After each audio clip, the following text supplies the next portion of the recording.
Before the Europeans came to this land, the Blackfoot, Cheyenne, Comanche, and Sioux ruled the Great Plains. The Blackfoot lived in the northern plains near what is today the Canadian border. The Cheyenne lived primarily in what is today South Dakota and Wyoming. The Comanche dominated what is today northern Texas and Oklahoma, while the Sioux had many different divisions spread throughout Minnesota, the Dakotas, and the Northeast. However, all the Great Plains tribes were nomadic because of changing seasons and migrating buffalo herds. After years of settlers pushing Native Americans farther and farther west, they were forced onto reservations. As a result of this relocation, Native Americans from the Great Plains lost their way of life. Sitting here makes me remember when we were allowed to travel as the seasons changed. I never thought I would miss the Canadian winds and the raging blizzards during the cold months. Our Great Spirit gave us such important sustenance through the buffalo, and we can't even make use of it anymore. Following those buffalo herds is something else I miss. The long treks on foot and the willow canoes with buffalo hide were easy ways to get around. The travois was also a great invention of ours.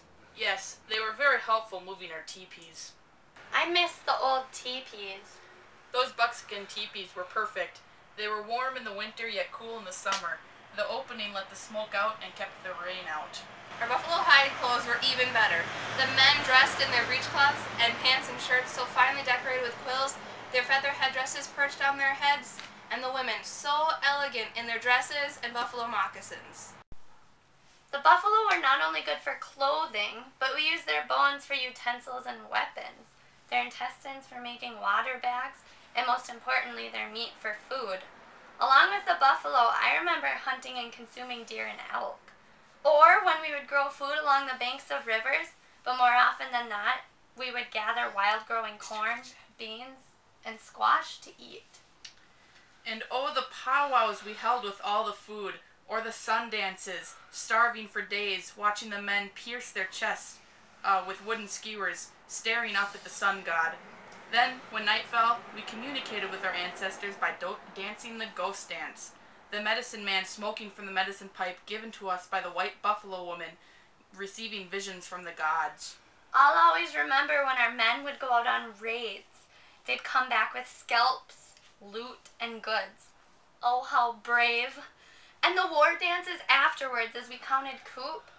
Manitou, the Great Spirit, had blessed us in so many ways. I just miss it all. Me too.